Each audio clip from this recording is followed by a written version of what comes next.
Our educational channel Law Guru Ashu Gupta presents a lecture series of all law subjects. So subscribe to study well and press the bell icon.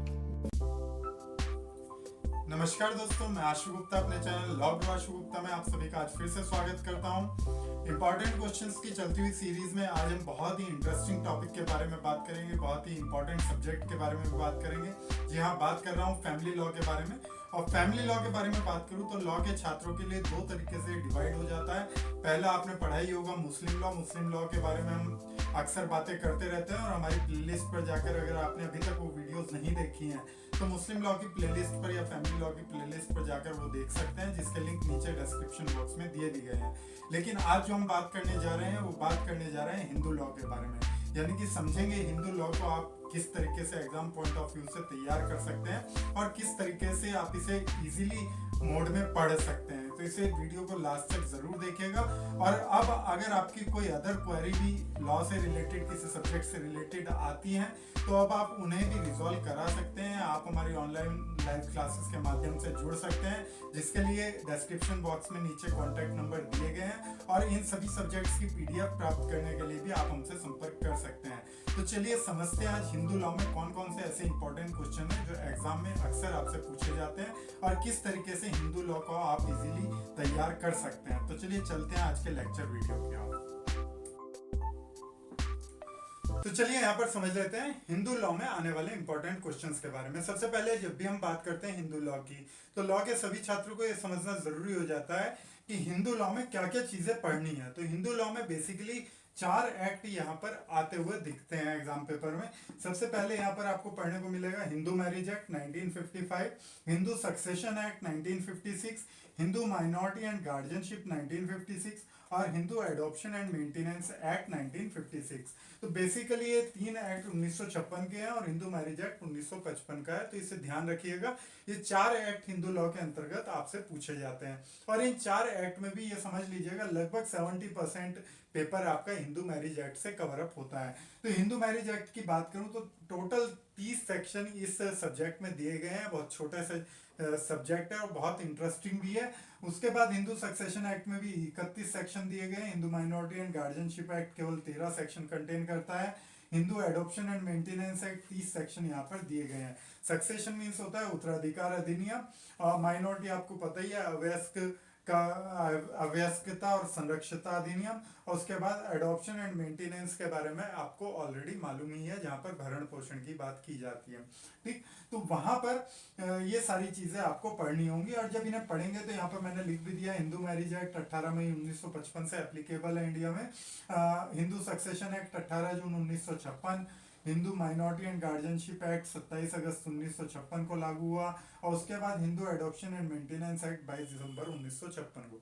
तो ये तथ्य basic detail जो आपको Hindu law पढ़ते हुए सबसे पहले मालूम होनी चाहिए कि इसमें कौन कौन से एक्ट्स पढ़ने हैं। अब बात करेंगे उन इंपॉर्टेंट क्वेश्चंस के बारे में जो यहाँ पर पूछे जाते हैं। तो मैंने आपको सबसे पहले ही बताया इसमें लगभग 70 to 80% जो आपके मार्क्स हैं या एग्जाम पेपर हैं या क्वेश्चन है वो यहाँ हिंदू मैरिज एक्ट से पूछे जाते हैं। यही इसका मेजर एक्ट भी है।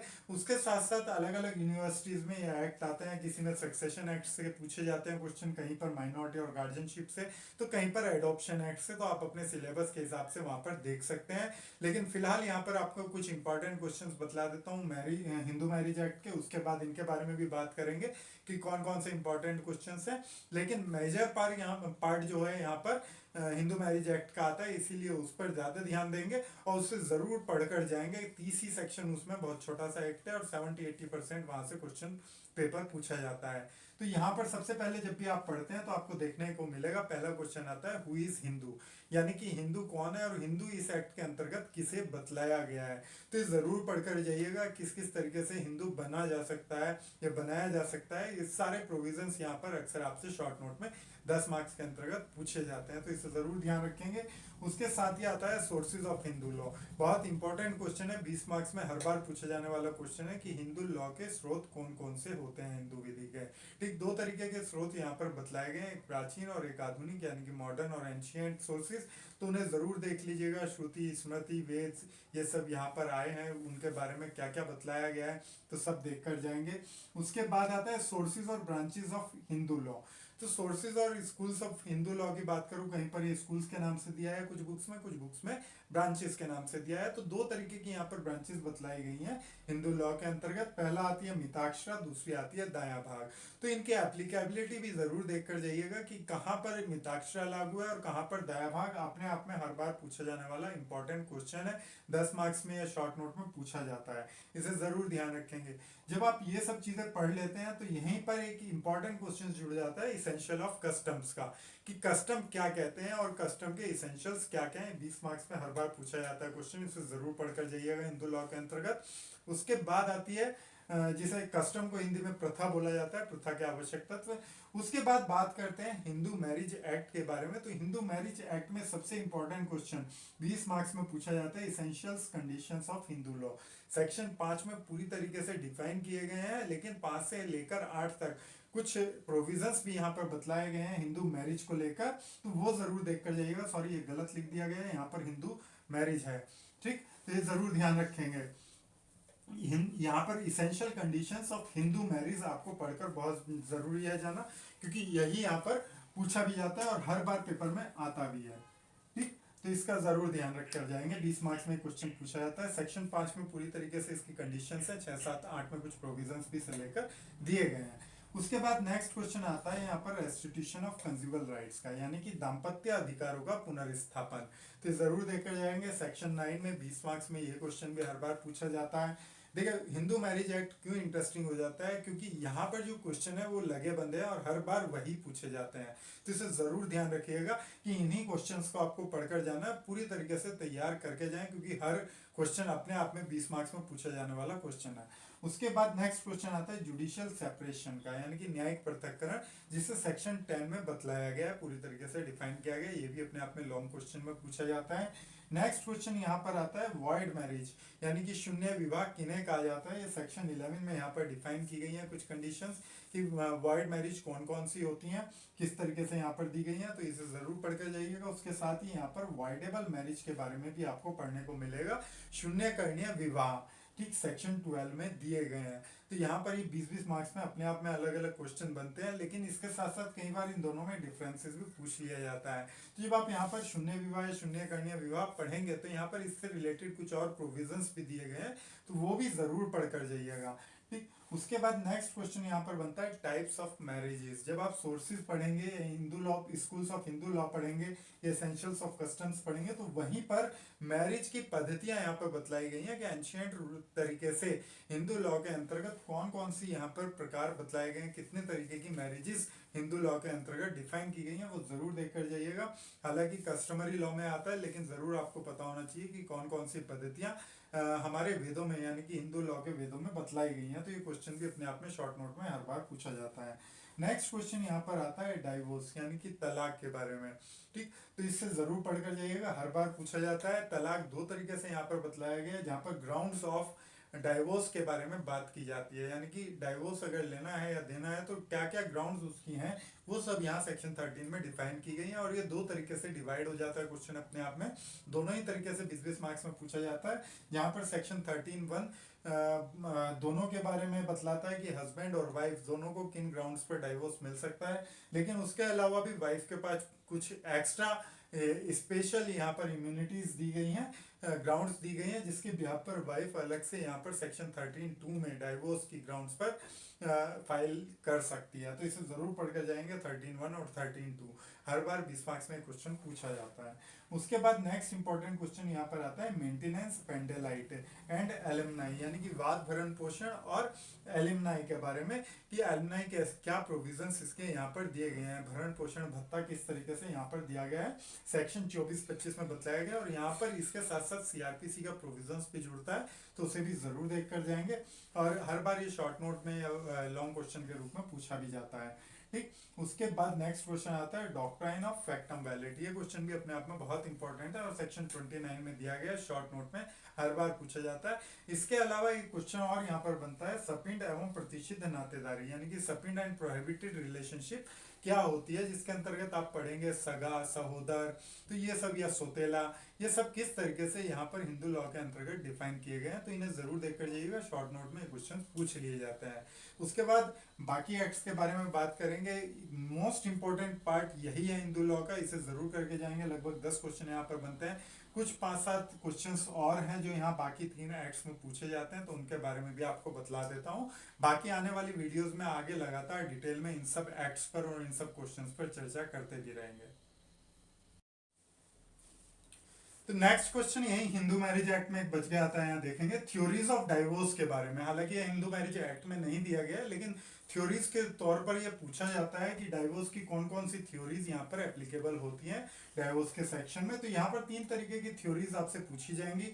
एक आता है फॉल्ट या गिल्ट थ्योरी, दूसरा आता है कंसेंट थ्योरी, तीसरा आता है इररिट्राइवेबल ब्रेकडाउन थ्योरी। तो 3 तरीके की थ्योरी यहाँ पर शॉर्ट नोट में या लॉन्ग क्वेश्चन में अक्सर पूछ ली जाती है, तो इसे भी जरूर करके जाइएगा। उसके बाद नेक्स्ट क्वेश्चन, नेक्स्ट एक्ट की बात करूं तो एडॉप्शन एक्ट आता है। एडॉप्शन एंड मेंटेनेंस एक्ट में हम सबसे पहले देखेंगे यहाँ पर इसेंशियल्स ऑफ वैलिड एडॉप्शन क्या क्या होते हैं, जो सेक्शन 5 और 6 में दिए गए हैं। 20 मार्क्स में अपने आप में एक इंपॉर्टेंट क्वेश्चन बनता है। उसके बाद नेक्स्ट क्वेश्चन आता है who may take and give in adoption, यानी कि एडॉप्शन कौन ले सकता है, कौन दे सकता है। एडॉप्शन मीन्स दत्तक ग्रहण। दत्तक ग्रहण कौन कर सकता है, कौन दे सकता है दत्तक, तो वो सारी चीजें यहाँ पर सेक्शन 7 से 10 तक आपको पढ़ने को मिलेंगे। ये भी शॉर्ट नोट में कई बार पूछा गया क्वेश्चन है, तो जरूर पढ़ लेंगे। साथ ही इफेक्ट ऑफ एडॉप्शन, अगर एडॉप्ट किया जाता है, किसी के द्वारा एडॉप्शन किया जाता है, तो उसके क्या क्या इफेक्ट्स वहां पर आएंगे, तो वो सेक्शन 12 में आपको पढ़ने को मिलेंगे। ये क्वेश्चन भी शॉर्ट नोट में अक्सर पूछा जाता है। नेक्स्ट क्वेश्चन आता है डॉक्ट्राइन ऑफ रिलेशन बैक, पूर्व संबंध का सिद्धांत। ये क्वेश्चन शॉर्ट नोट में कई बार पूछा गया, तो इसे जरूर देखकर जाइएंगे कि इसके अंतर्गत क्या बातें बतलाई गई हैं। नेक्स्ट यहाँ पर एक इंपॉर्टेंट क्वेश्चन आता है, 20 मार्क्स में हर बार पूछा जाता है, मेंटेनेंस ऑफ वाइफ, सेक्शन 18 के अंतर्गत दिया गया है। तो एडॉप्शन एंड मेंटेनेंस एक्ट की बात करूं तो ये 4-5 क्वेश्चन बहुत इंपॉर्टेंट रूप में हर बार पूछे जाते हैं, जिसमें मेंटेनेंस ऑफ वाइफ और इसेंशियल्स ऑफ वैलिड एडॉप्शन जरूर पढ़कर जाइएगा। हर बार लॉन्ग क्वेश्चन के रूप में पूछा जाता है। नेक्स्ट गार्जियनशिप एक्ट की बात करें तो यहाँ पर सबसे पहले क्वेश्चन बनता है definition and kinds of guardian. Guardian कितने तरीके के होते हैं, क्या इसेंशियल्स हैं और क्या उसकी डेफिनेशन गार्जियनशिप एक्ट के अंतर्गत दी गई है, तो इसे जरूर देख लेंगे। और जनरली 3 तरीके के गार्जियन यहाँ पर बतलाए गए हैं, नेचुरल गार्जियन, टेस्टामेंटरी गार्जियन और guardian appointed by the court. तो इन्हें तीनों को आप देख लीजिएगा। नेचुरल गार्जियन सेक्शन 6 में आता है और जनरल क्वेश्चन इसी पर पूछा जाता है 20 मार्क्स में। नेचुरल गार्जियन क्या होता है और क्या क्या प्रोविजंस उसके रिगार्डिंग दिए गए हैं, या फिर पावर ऑफ नेचुरल गार्जियन भी 20 मार्क्स में कई बार पूछ लिया जाता है। जो आपके नैसर्गिक संरक्षक होते हैं उनके क्या क्या पावर्स इस एक्ट के अंतर्गत दी गई है, सेक्शन एक्ट में 8 में बतलाया भी गया है। टेस्टिमेंटरी जो गार्जियनशिप है वो भी कई बार पूछी गई है शॉर्ट नोट में। अपॉइंटेड बाय द कोर्ट किस तरीके से सेक्शन 11 और 12 में बताया गया है। तो काइंड्स ऑफ गार्जियन और पावर्स ऑफ नेचुरल गार्जियन जरूर देख कर जाए। साथ ही डेफिनेशन ऑफ गार्जियनशिप क्या कहता है गार्जियनशिप एक्ट, उसके बारे में। तो ये क्वेश्चन अपने आप में यहाँ पर इंपॉर्टेंट हो जाता है। गार्जियनशिप एक्ट में ये 2-3 क्वेश्चन ही इंपॉर्टेंट रूप में पूछे जाते हैं, तो जरूर देख लीजिएगा। छोटा सा एक्ट है।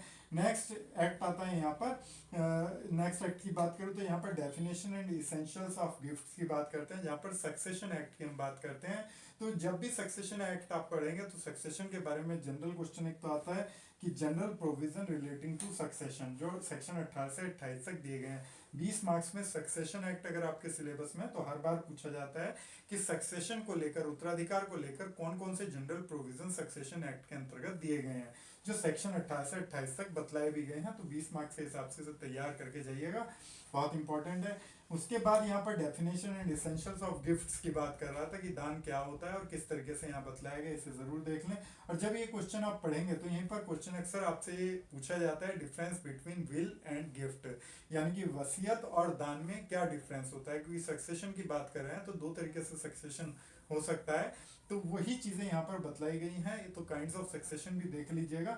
तो जनरली जब हम काइंड्स ऑफ सक्सेशन की बात करते हैं तो 2 टर्म यहाँ पर दिखाई देती है हमें, विल और गिफ्ट। तो दान और वसीयत में अक्सर डिफरेंस पूछने में आता है। नेक्स्ट इंपॉर्टेंट क्वेश्चन यहाँ पे बनता है meaning and essentials of religious endowment, यानी कि धार्मिक दाय का सिद्धांत क्या कहता है, या धार्मिक जो धर्म दाय है तो उसके बारे में क्या प्रोविजंस यहाँ दिए गए हैं सेक्शन सक्सेशन एक्ट के अंतर्गत। तो इसे जरूर देख लें, शॉर्ट नोट में पूछा जाने वाला क्वेश्चन है, ज्यादा नहीं पूछा जाता लेकिन फिर भी रिलीजियस एंडोमेंट आपको शॉर्ट नोट में या वेरी शॉर्ट नोट में पता होना चाहिए कि इसका कंसेप्ट क्या कहता है।